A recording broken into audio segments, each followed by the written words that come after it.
Hi everyone, welcome back to Emma Bean's Joy of Knitting with Gigi. I'm Gigi and I'm so glad to be here with you this morning. It is Friday. I don't know what the date is. Oh my gosh, I don't know. I got back from Ireland last Sunday on the 21st. It was interesting. So if you want to see what I did, just follow me on Instagram. I put up reels for every day. I put up a reel for my trip getting from Vegas to London Heathrow. I spent the night in London Heathrow at a hotel, and then the next morning I switched airlines, went Aer Lingus from London Heathrow to Dublin. And that's where I started my tour. So I came in a day early. It took a whole day to get there, a day and a half to get there. And just really loved my time there. It was an amazing country. I've been to Scotland. If you have watched any of my other podcasts, you'd know that I had taken my daughters a couple years ago to Scotland, which I loved. It's a beautiful country. Ireland, gorgeous, totally different. And they're very close to each other. It's very different from England too. So if anybody has an opportunity to go, I would highly suggest it. The tours are fabulous. You're not just knitting, but there are a lot of knitting workshops. So that is really, really fun. You get to meet amazing people. There were women from all over the world. Two of the women brought husbands. One lady brought her daughter, her 30-something-year-old daughter with her. And that was nice just to meet them. I think there was a woman from Australia. She was American, but she lived in Australia. There was a woman from America who her and her husband had retired to the south of France in the countryside. So they had a small apartment in Paris, she said, and then their home in the French countryside. There was a woman from Canada who had lived outside of Amsterdam for 30 years, and she was an attorney, a prosecutor for war criminals, worked with the UN and nonprofit organizations bringing war criminals to trial. Just fascinating women. They're just so many different backgrounds, so many different places, people who were expats, women whose children lived abroad, who lived in Canada. Mostly Canadians and Americans, I would say, were on this trip.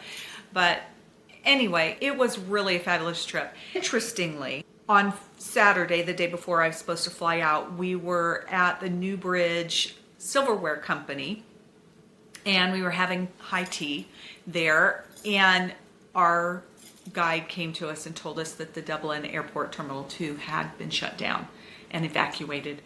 Then we found out that there had been a cyber attack on a number of airports, London Heathrow being one of them. So I thought, okay, I don't know what's going to happen. I don't know if I'm going to get home. I don't know if this is going to cause tremendous chaos. And you never know, because news will say something and you get somewhere and you think, what are they talking about? Or they don't really say anything and you thought, why didn't I know about this? Or how come I didn't hear? So I was on Google. We were all Googling, trying to figure out what was going on. Turns out that at the Dublin airport, something in somebody's carry-on luggage set all the alarms off, and I guess they were being overly cautious, but hey, I'm all for that. They evacuated, brought in the bomb squad, and figured out it was basically nothing. So that was good. They got to reopen. It didn't affect my flight from Dublin to Heathrow, but what did was the cyber attack. And it was interesting because what they had to do, it had to do with the software program that checks people in for their flights. So, they have a manifest and they know who's supposed to be on board and where they're supposed to be sitting and so on and so forth. So basically they had to go old school and manually check you in. So you'd get to the front, they could scan your passport. That was good. They'd check your passport, and then they were each on the phone with somebody on the other end, and they give your name and they give your seat number, and then you'd be clear to go through. So that happened at Dublin, and then it happened again in Heathrow when I was going back. I didn't stay over in Heathrow this time. I just went straight in, and I gave myself like I think I had a almost 6-hour layover, but I did that on purpose because when I landed from Dublin to Heathrow in London, I'd have to go in, you have to go through border control, you have to show your passport, then you pick up your luggage, and then I'd have to go from Terminal 2, which is where I came in from, and go all the way to Terminal 3, which was a different airline, and go out of there, so recheck in everything for my flight. I could have done it, I think, if I'd done it all the way through, but I did choose to break it up because actually it saved a lot of money doing that way instead of just doing the connecting flight through London and switching airlines that way. Anyway, because my husband traveled so much for work, I have done all his travel. I did all his travel for about 15 years. And I can tell you airport codes, I can tell you who flies where nonstop, what airlines, particularly United States, not necessarily internationally, but anyway. So I made it home. Both flights were delayed by maybe half an hour. It really wasn't bad. If you were there at the airport, it honestly seemed like, it just seemed like business as usual. I was really surprised by how well everything was handled, and it wasn't crazy chaos. It was actually quite, the lines weren't long. I will say, people in England know how to stand in line, and they call it queuing. So they know how to queue. They get in line, it's your turn, you wait your turn. The English are they're all about what's fair. Everything has to be fair. So I got in line, I'm here first, it's fair that I go first. And that's how they are. They're very, very into what's fair. So with that said, I got home, had jet lag. I woke up at 2:30 one morning and 4 o'clock the next morning, and now kind of adjusted. But now tonight, my daughter, my oldest daughter, and my granddaughter, Emma, who this is named after, Emma, we nickname her the Bean, or Emma Bean. So I call her Emma or just Bean. Anyway, she's coming tonight for the weekend. They're coming to see the game, the Raiders versus who are we playing? Bears, Chicago Bears. So they're coming for that. And Emma and I are going to an Alice in Wonderland high tea immersive experience on Sunday while her mom and dad are at the game. So that'll be really exciting. I'm always happy to spend time with her. And then they leave on Monday. Tuesday, I'm flying out to Colorado to go see my grandsons for 2 days. The youngest one, Mason, his final t-ball game is on Wednesday. So I'm going to go see that. I'll be back on Thursday morning. And then Friday morning, my husband heads out to Indy for their game against the Indianapolis Colts. And I am heading to Lambtown. So I'm going to go meet up with Carmen and Maria, my 2 knitting besties. And we get to stay in motorhomes together. I think both of them have motorhomes, so they're coming up. And I think Maria's bringing her husband, and Carmen has her daughter coming with her. So I get to meet. I met Maria's husband before when they came to Vegas for the National Rodeo that goes on every year in November. Anyway, so that's what's been going on. I've still got a lot of traveling happening. My travels, I've kind of decided this. I've decided that I'm not going to do vlogging on YouTube per se and put my travels up on YouTube because it's so time consuming doing the editing, and being able to put this up twice a month or every 2 weeks, it's a lot because I'm doing it all by myself. And so I really want to be better at doing this and get this better. So I think I'm just going to, I can do reels. I kid you not. I throw them in what's called CapCut, CAPCU. And it's just an app that has a lot of video templates, reels templates. And you just kind of throw your videos and your pictures into it, whichever one you like. You can change the music if you want. When you throw it over to TikTok, the music has to be different. So I am looking into getting better at that and changing doing some kind of audio subscription so that it's royalty free and I don't have to worry about copyright infringement and all of that. So I'm looking at doing that and just getting better at Reels. So with that said, if you want to follow along in my travels, my traveling adventures, I will be putting those up on Instagram. So I will put that down here somewhere right in there, and you can follow me along there. And then here right now, we're just going to talk knitting. We'll talk about what I've been up to and what I've enjoyed and my travels. I'll just kind of recap them. But for the most part, visually, it's going to be on Instagram, because otherwise this isn't a full-time job. This is my love and my passion, and I want to share it with all of you, and I want to build a community. So for right now, that's what I've decided to do. Okay, let's see. First off, I want to say thank you to all the wonderful people who commented on my last video, the fall knits. I really appreciate the engagement, and there's actually one woman who's going to be at Lambtown. She's got a daughter, I think, who's vending.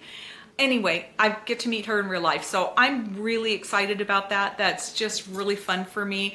I've had people respond to me from all different parts of the world, and it's just great knowing that I'm just not speaking into the ether. It's going nowhere. It's just bouncing off of satellites and coming back to my little, hole here in Las Vegas. So thank you so much for your comments. Thank you for your responses on the swatches that I was doing for the new Norma with my friend Carmen's Fat Fluff, which is a DK fluff. It's a Surrey silk. And I will be showing you that very soon. So let's get on and get right into it and talk about knitting.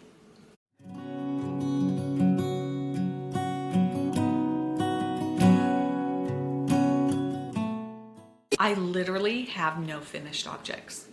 So here's the thing. I was working almost exclusively for a little over 3 weeks on the Winter's Beach Cardi that I showed you last time.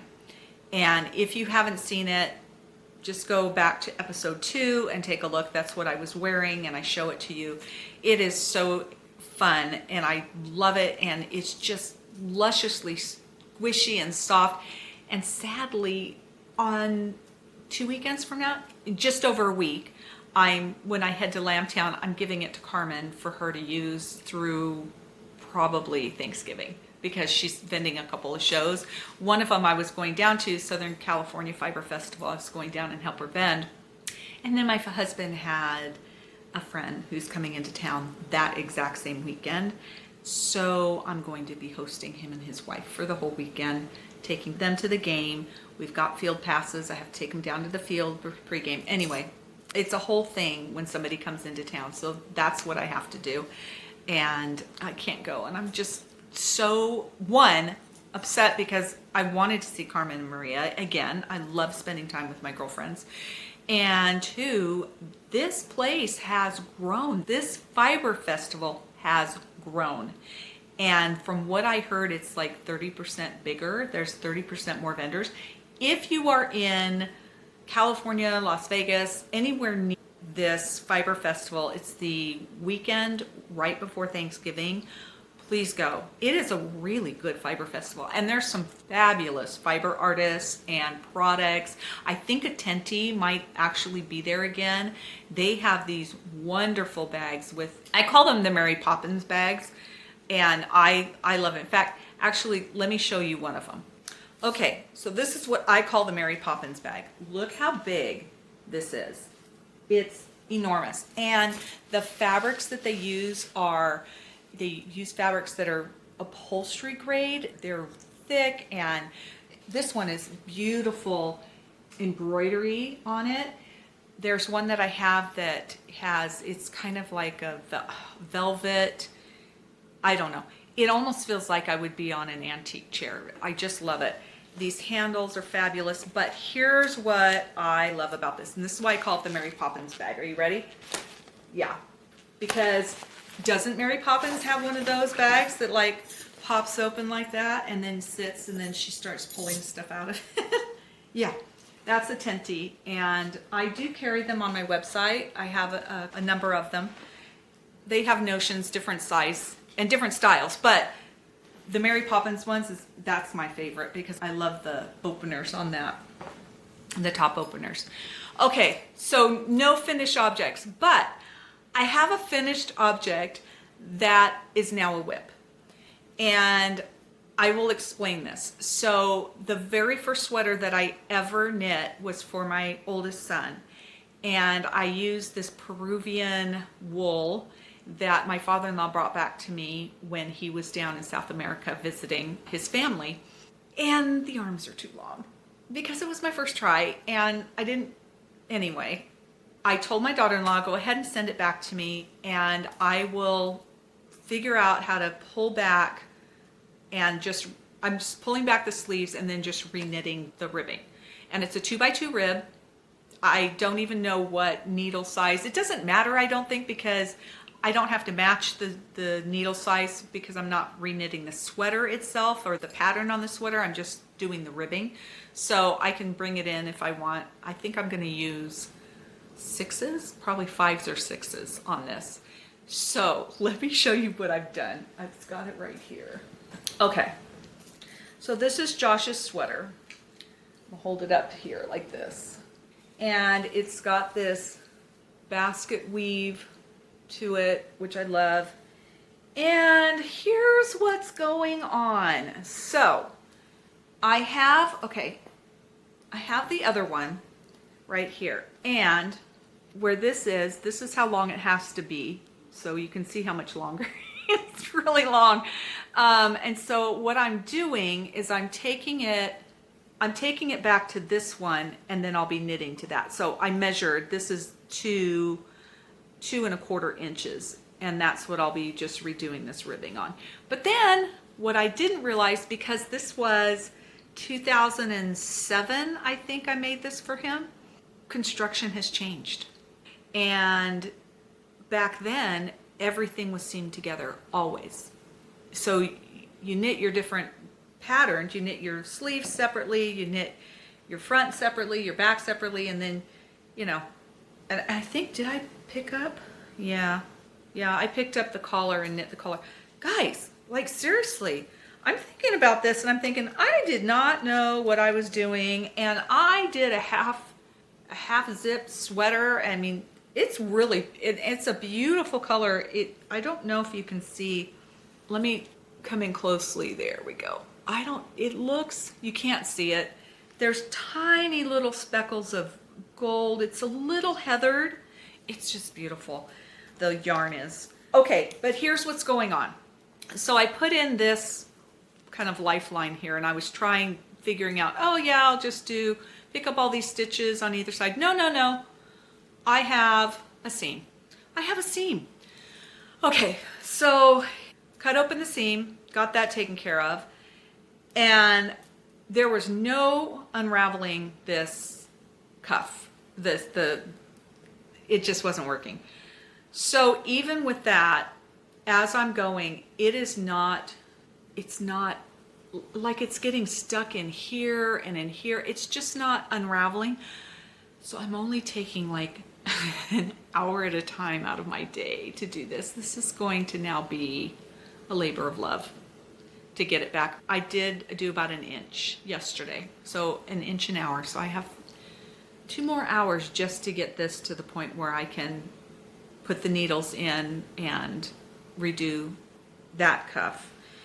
This one, that sleeve island, I don't know what to do. It's gonna happen. I was hoping, oh, no problem, I'll just put it on there, get it cast on, knit it up, and by Tuesday when I head out to Colorado, it'll be done, I can give it to him. No, that's not happening. So that's a finished object that now has become a whip. And yeah, we're gonna deal with that later. Okay, before I go to whips, we're gonna do this new part called timeout.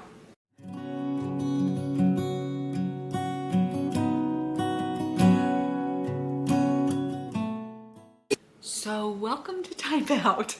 All right, here's the thing. I have a plethora of projects. I have castonitis. It's a disease. I fully admit it. I do not apologize for it. It is what it is. I am more of a process knitter than a product knitter. So a lot of people cast on and they want to get that project done and they want to have something that they can show for it. I love the process of knitting. I love learning. I love doing new techniques. This is kind of my passion. Now, at some point, I want to get the dumb thing done, right? I want to, not that knitting's dumb. Okay. I want to get the project done. So I'm thinking about this, and at some point, I don't finish all the projects that I've cast on, and now the season has changed, and you're casting on different types of projects because I go from summer tees, right, to winter cardigans and long sleeve sweaters or 3/4 sweaters, or I'm delving into the sparkle kingdom. Yeah, I have a lot of sequin yarn. I have a lot of beaded and sequin yarn from Art Yarns. And I've got these cruises I'm going on. One of these cruises is Patty Lyon's Christmas market cruise, and it starts 2 days after Thanksgiving. So end of November. I'm taking my oldest daughter with me, and I'm thinking, I want to have something kind of upscale, beaded, little sparkly, not sparkly like disco ball back here, a little sparkly. And I have a line maxi skirt in a wine satin that I love. And I thought, okay, if I did a wine color sweater, that would be really beautiful. So I started the Cali sweater. It's now been frogged. If you look it up, it's Caeli, Cali sweater. I'll put a link down below, by Jeanette Knits, which I love Jeanette's designs. They're beautiful. Anyway, the sweater is a mixed medium sweater. So we have fingering that starts the sweater. It's opaque, you can't see through it. Then we go to a line, and this is done in a lace type pattern, but it's really beautiful. Then there's a line of mohair. And then down here, there's supposed to be a line of opaque, and then it's mixed lace, it's opaque. And I was trying to bring in Art Yarns. Let me show you what I was looking at. So I was trying to bring in this yarn, and it is a mohair silk, but it's not as see-through as traditional mohair. It's got a little bit more heft to it, but it has these sequins and these beads on it, and it's beautiful. And so I thought, okay, I can use this on the second opaque section and mix that in with the mohair. No, it was too see-through. Then I thought, okay, let me combine it with the opaque, which the opaque is this cashmere that I picked up in Redondo Beach, California. That didn't work. It just didn't look right. And so now I'm thinking, okay, I think I'm going to go back to the original pattern that I purchased this for, which is called the Moulin Rouge. And I'm going to go back to that. So the whatever's left of the sweater, it's in the freezer right now so that I can unpick the mohair. I was able to do a little bit, and then it got warm. It warmed up, and then it starts sticking and you can't pull it out. So it's in the freezer. It's in timeout. And actually that one's permanent timeout because I'm completely frogging it. Actually, I think it's the very first sweater I've ever frogged. Okay, so onward and upward, no apologies. I'm not gonna apologize. This one, this is the Lyra. This is a summer knit, and this is how far I've gotten on it. Here we go, there we go. That's the collar, these are the sleeves. It is done in a twisted rib. The sleeves are all twisted rib. I will put the picture up so just to remind you of what it is. And that's going to go in timeout because it's winter and I'm casting winter stuff on. So put it in a good bag, put it away. I will bring it out probably February or March, and when I start doing my summer and spring knits again. As also with the Ruth pullover, again, I'll put something up there. This one actually I've gotten along further, and it's a V-neck. I have it in a V-neck, and I started the twisted rib section. I decided that I'm not going to do the tricolor. I think I'm just going to go down 2 sections of twisted rib. Each section is about this long, and then I'm going to marl in the light pink to finish that one out. But it's a spring and summer, so bye-bye. It's going in the timeout drawer. So that's going in the timeout. I also have this one. You guys have seen this. This was basically it's 2 triangles. I mean two rectangles knit together, and then you just kind of put little square sleeves on them. So this is definitely summer knit. And that's the 3rd one that I didn't do. I actually, believe it or not, when I do my recap of everything I knit in 2025, I knit a lot. It's just, again, I have castonitis and my brain is always going and I'm always thinking of new things, and I kind of get lured in. I mean, it's just like that mermaid siren call of new and beautiful yarns and gorgeous patterns, and I get excited and I want to do new things. So this is my botanical yarn project bag, which I love. This project bag I actually got in the store in Nashville, and there's a lady that works at the store there, and she makes these just for the store. Okay, but those are the ones going in timeout. I have one coming out of timeout, and let me reach over here. Okay, so this is coming out of timeout. This is Max Sears, or Max the Knitter's sweater, and it's for my husband. And I put it in timeout because it is a fall and winter knit. The body's completely done. See? So the body's done. I'm just gonna I have to do the sleeves and I have to do the neck. But I want to show you, oh my gosh, this yarn. This is their marled, I think it's their British DK. Let's see, let me look here. So it's Le Garçon, and this is non-superwash. It is, yeah, it's their British DK, but it's their marled one. And they take 2 of their colors that they commonly carry, and they marl them together into one skein. So this is 70% BFL wool and 30%. Masham's great. It's a very soft wool, and I really like whenever there's Masham wool combined in. And so it's super squishy soft. Let me get close up here. I'm doing this slowly so you can see. It's like a blue and a rust. And so that, I promised my husband, he does not believe me. He does not believe that this will ever get finished, but this will be done by, I want to say, end of October, early November, but it'll be there before I go on my cruise at Thanksgiving, because that's when the weather changes and we have sweater weather here. Okay, so that's that. Now, whips.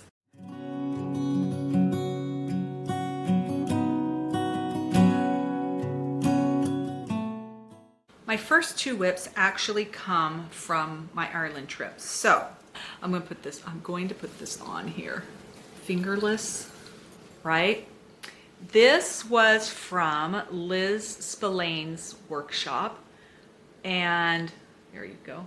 She is a true artist, and what we did was we knit the cuff, and then we went into her workshop, which was her little studio, which is right next to where we were sitting, and we got to pick from all these different yarns and create our own yarn.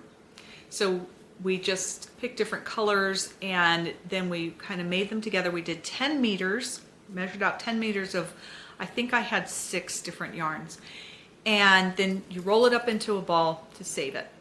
When you're done with this part here, then you take this and you cut it into, I think it's 4-inch segments, and you tie them onto the yarn itself, and then it's like beading. Every time you need one of these, so you would slide it down, then you do your knit stitch, and then you knit 1 stitch, so it went on every other stitch. And we did this twice. So we did a knit row, and this was done flat. So we did a knit row with every other stitch having one of these things come down the line onto right by your stitch. And then we purled back, and then we did one more row. So I have finished one. There's a little bit of ribbing here at the end. There you go. You can see that. And I don't think I would ever wear it, but it was a really great exercise in creating something new out of something different. What a great project for scrap yarn or for little minis. And I love the different widths of yarn. There's lace here, there's some fingering, there's some chunky. So for me, this was just a great workshop in creativity and the things that Liz does as an artist. So that was the first. And the reason this is a whip is because I haven't done the left one. I have everything for it, I just haven't done the left one. The next one, this was from Carol Feller's workshop on Irish knitting and cabling. And I'll show you this. So this is supposed to be a cup cozy, okay? And technically what I'm supposed to do is I'm now supposed to do the ribbing on this side with 2 buttonholes, and then you just wrap it around and you put it around your coffee mug. But I didn't want to do that. So I'm knitting probably 2 more of these, and I will be making a headband, and I'll sew the ends together for that. But this yarn, so Carol Feller has her website is Stolen Stitches, and that's her company name. That's the yarn that she sends, or it's her yarn, and it's really soft. It's a really nice wool. I will say a lot of Irish wool is really rustic, and my skin can't handle rustic, even if I put a t-shirt underneath it. I can't have something like that. I really have to have something else added into it, or a merino, a super fine merino, something like that isn't going to give me the itch factor, which is kind of surprising because I can wear mohair no problem. Although not all mohairs are created equally. Some companies' mohairs are much softer, some are a little bit more sticky and prickly. So I try to go towards the less prickly ones, but I love mohair. I love Surrey silk too. It's just a different type of a halo effect, and it looks different. It feels different, but anyway. So that's my second whip. Now, on to the stuff that I've cast on since my last podcast. Okay, on my fall knits, I was going to do the sundial wrap. So this is what I've gotten so far. This is what I did on my trip. Let me get that up close. There we go. Here's where we're at with this.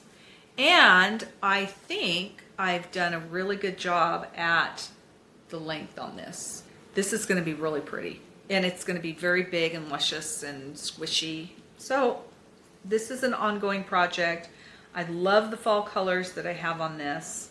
I probably need to go into my stash and find some more colors.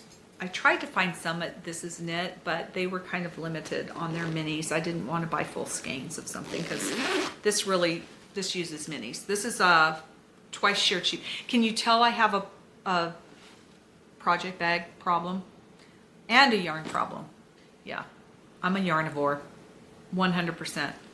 Knitting and yarn curating, I call it curating, not purchasing, not collecting. I curate. 2 different hobbies. So there's that one. Next on the needles. All right. Now we have to have a discussion. On my last video, I told you that Antique Flora was one of my dream knits. And that's what I was going to cast on. And I was going to use this with this spin cycle, which I'm loving, okay? Here's the problem, and I'm gonna put this up for you. I don't know how controversial this is. Okay, it's probably controversial, but I'm telling you, once you see it, you can't unsee it. So this is what happened. Okay, I'm gonna put it up right here. I was watching Pirates of the Caribbean on my flight, and all I can see now is the guy who's the octopus, the pirate who's the octopus on that shirt. And I can't unsee it now. And I can't wear that on me. I just can't. So I've changed. I've pivoted. And here's what I'm doing. I have cast on the Giardino by Isabel Kramer. And here's where I've gotten. I've started the color work. This is the front of it. Okay, let me get it up a little bit closer. There we go. So this is where I'm at. I will put the picture of the Giardino here, and I'm gonna die on that mountain because I can't knit the Pirates of the Caribbean. And if I'm wrong and you don't see it, that's fine. I mean, you can tell me that you don't see it, but that's what I see. You know, it's like when you hear lyrics and you hear the wrong lyrics, and now you can't ever hear the right lyrics anymore because you're singing the wrong lyrics in your head. That's what I'm dealing with right now. It may just be my brain. I may be nuts. I don't know. That's what I'm dealing with. So again, there we go. The Giardino, which I'm loving color work. So I love color work anyway. Okay. Now the shawl that I showed you last time in my last video, I have made quite a bit of progress on. And I'll tell you what I was dealing with. So here's where we're at now with this shawl. I did have to, oh gosh, do I have little stitch stoppers? I don't. Okay, I've got to be careful because I don't want it to come off. Oh, dropped one stitch right there. See, that's the problem. I should always put stitch stoppers on my things. Okay, so I'm just going to pull this a little bit. I do have this on a 50 cable. So what happened was I went from, let me show you, this yarn here. Come on. Oh, okay. This yarn here, and we went to this yarn. Now here's what happened. I don't know if you can see it here, but this one is much more tealy. It has a lot more green in it than this one does. And I didn't like the way they were showing up together. So what I did was I put it away until I got home, and then I went into my stash and I got my Farmer's Daughter Fiber Mighty Mo in Legend. So this is like her black, and I combined it with this. So now, let me give you a close-up of this. Let me get this out of the way. So now what I've done is it almost, is that the right side? It is. There we go. It almost gives off a black vibe. You don't really see the teal that much anymore. And I like the way it toned down that teal for me. And now I'm finishing off the Ishbel in this way. So I'm actually quite happy with how it's turned out. I love the little bit of sparkle at the end, at the bottom of it. I don't know if you can see it, if it's sparkling or not for you. Yeah, there's a little bit of sparkle. Okay. So that's what we're going with this. This is a wonderful knit because you've got so many stitches on. When you're going back across the back side, you're just purling. And the only time that I need to really pay attention is on the front side. And even then it's not that hard because it's an 8-stitch repeat. So once I have the 8 stitches in my head, which happens probably after the second repeat, I get it in my head, then I just say it over and over and over.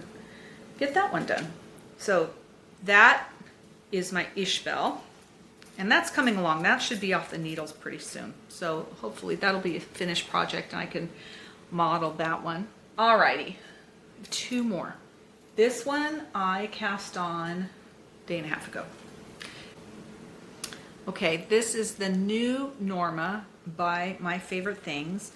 And the new Norma is different because it uses a different yarn, so it has a different stitch gauge, and I think the construction is basically the same. It's just because the stitch gauge is so different, she had to write a whole different pattern because the numbers are completely different. So this one calls for 15 stitches per 4 inches. It's actually this way. Here we go. This is the back.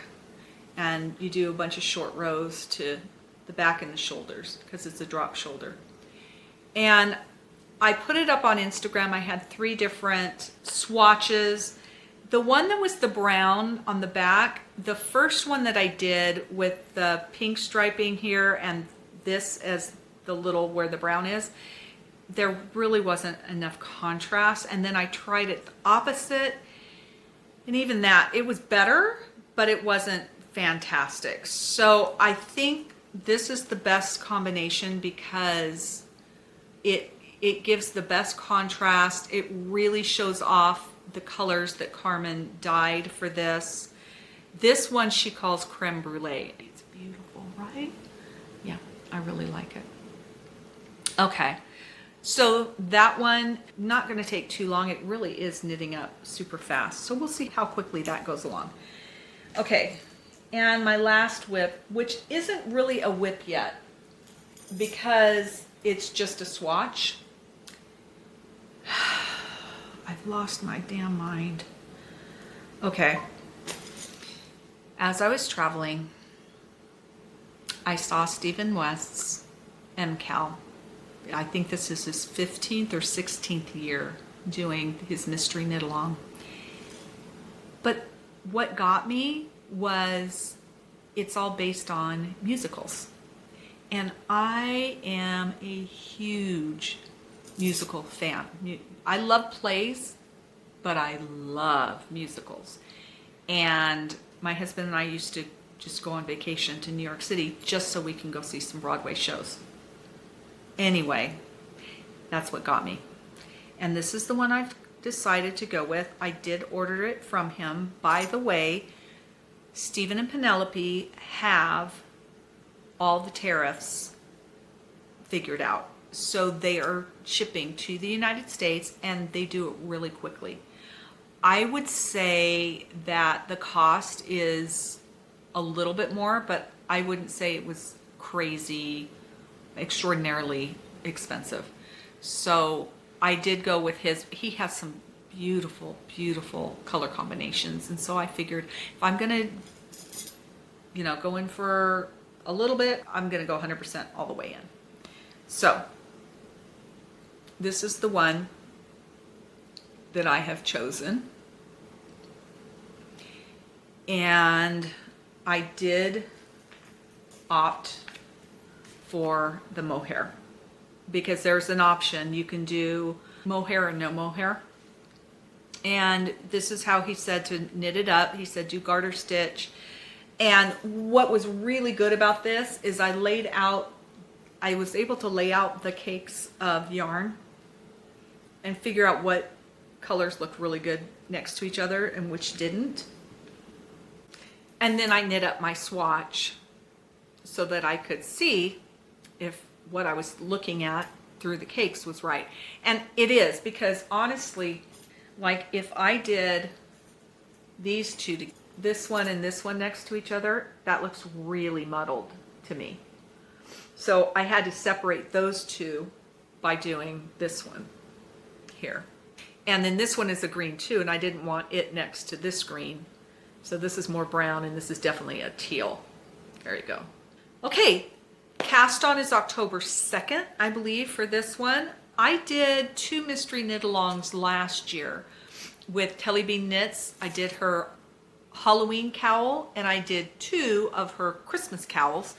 The second one was for my best friend Debbie for her 60th birthday. Her birthday is on December 20th. So I wanted to get that done. I wanted to get her cowl knit by her birthday and off to her by her birthday. So I kept up with it. That one was interesting because it was 1 clue a day for 12 days. And I kept up with it and I knit that darn cowl, all those cowls, within that time period.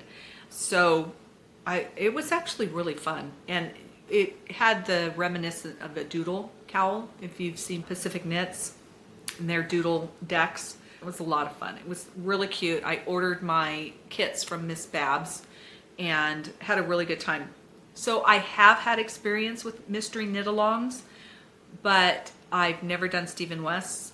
I am doing this because I love a challenge and I'd love to learn something new.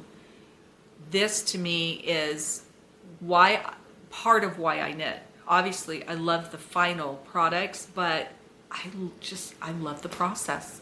I love the process of being challenged. I love the process of doing up my swatches. I have a swatch board. I'll take a picture of it and show it to you. I do. I have a swatch board. And these are all the things that I've swatched that I love, that I want to knit.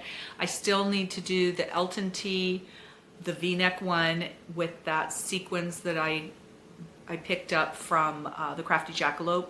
So I'm very excited about this, and I'll let you know how it's going. We get 1 clue a week for 4 weeks, so 4 different clues, and it's a month long, and then we'll see how long it takes me to finish it. But that's the last of my whips. Okay, acquisitions.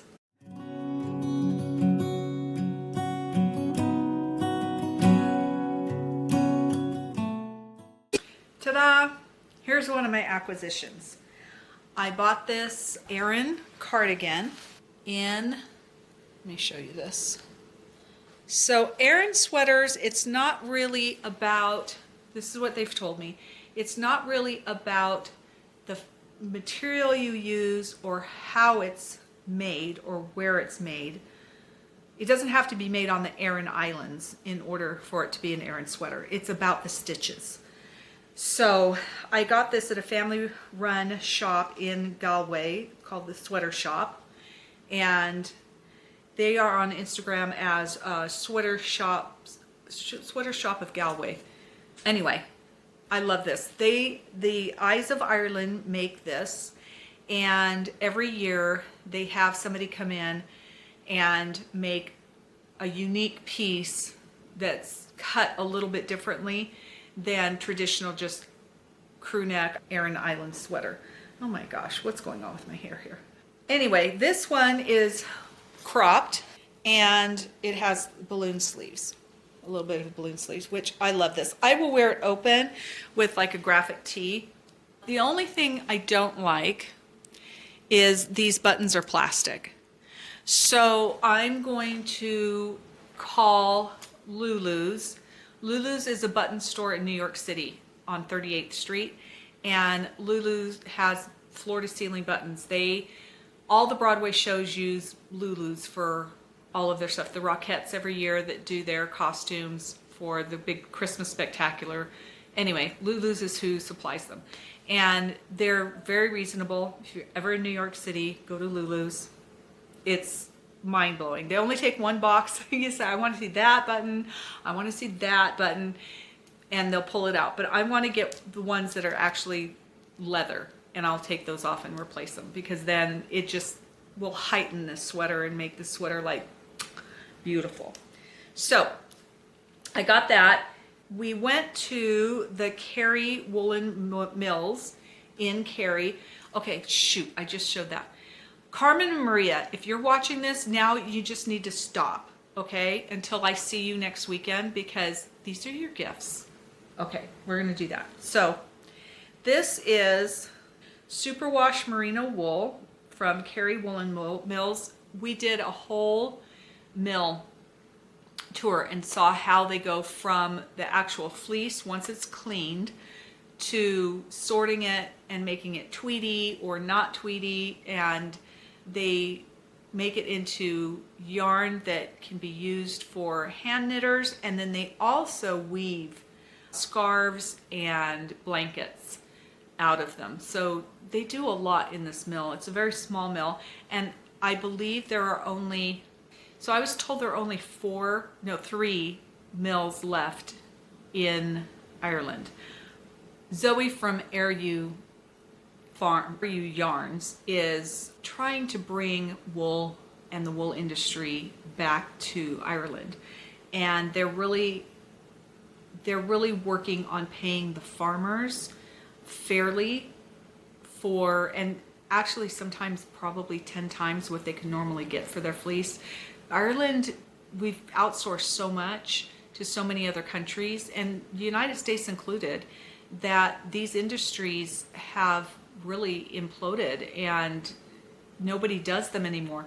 It costs more to shear a sheep than they would get for the actual fleece. And they're using the fleece for insulating homes now.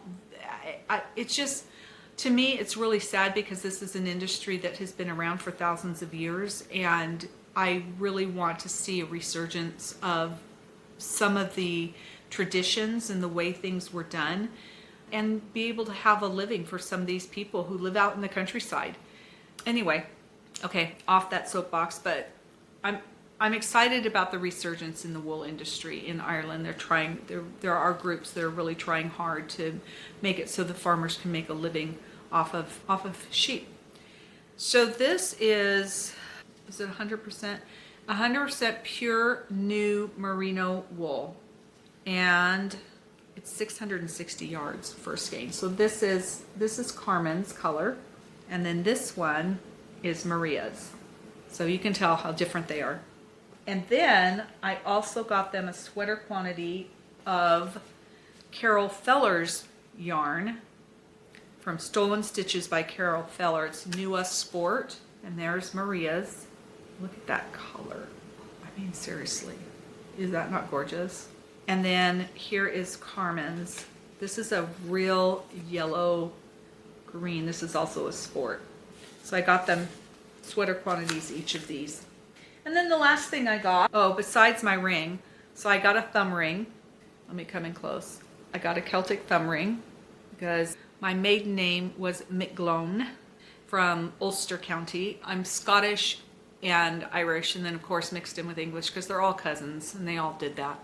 But that's mostly what I am. I have a little bit of German in me, I think, and maybe some Swedish and a tiny bit of French. But for the most part, anyway, so I got myself a Celtic thumb ring.